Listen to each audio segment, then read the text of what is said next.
The Colonel. I sat down and I started to write. Live gone dully. I was just going through so much. Personal things, I just kept writing. I kept writing what was going on around me, whether it was me or people that I knew. Isn't there someone who could, No. Family? There's no one else, okay? It's me. It's just, I'm alone. That's it, okay? There you go. Family's just endless, juicy ammunition for great stories, They're never going to let you down for good drama or good comedy. How much money do you have left?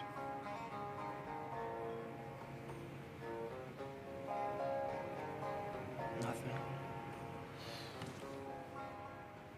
If I were to give you $50, what would you do with it? I'd eat.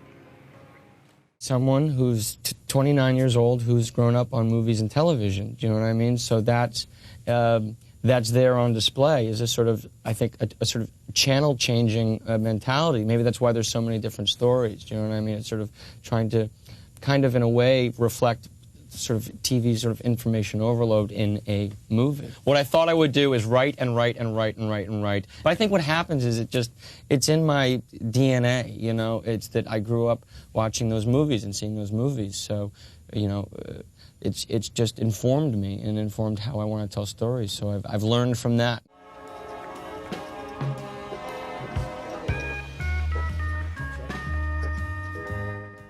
Writing is too much fun. It's too wonderful and it's too solitary, and I enjoy that time so much that I need it, because when you go to make the movie, that's a group experience, and so you need the alone time. And so when I write, it's wonderful.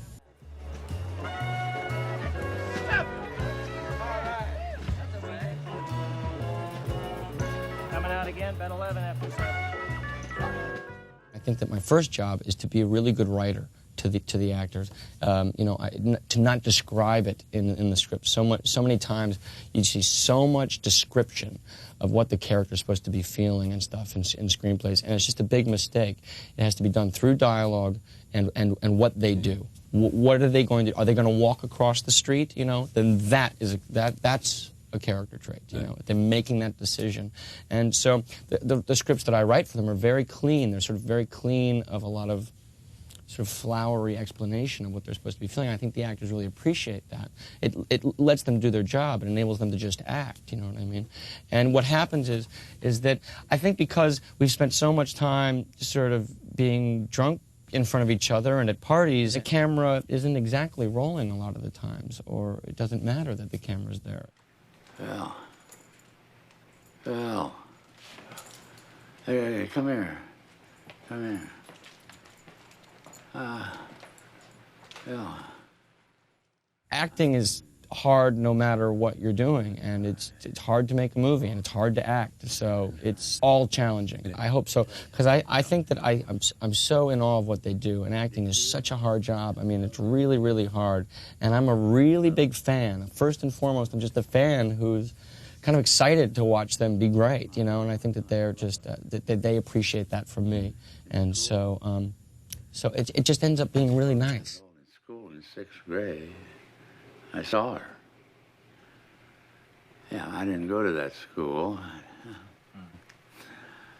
But, Every director is just a frustrated actor, right? Todd Parker. I don't know what it is, and I don't want to know. I just know it when I see it, and I know that if I'm a good fan and it's a great atmosphere and and the only direction I should really ever give to an actor is keep it simple, or that's good direction. Introduce you to my lap.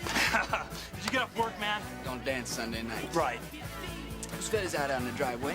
A lot of weight, physically. It takes so much out of you, and emotionally or in your head, it becomes. I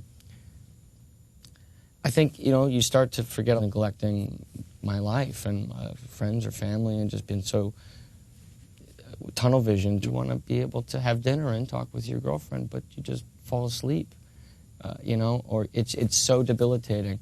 And I don't want to complain because this is a great job to have, but you start to, now that it's over, I'm starting to look back at some of the pieces that I've dropped along the way of my life, and trying to figure out maybe a new way to try and do it, to be as dedicated and committed, but also to have a life.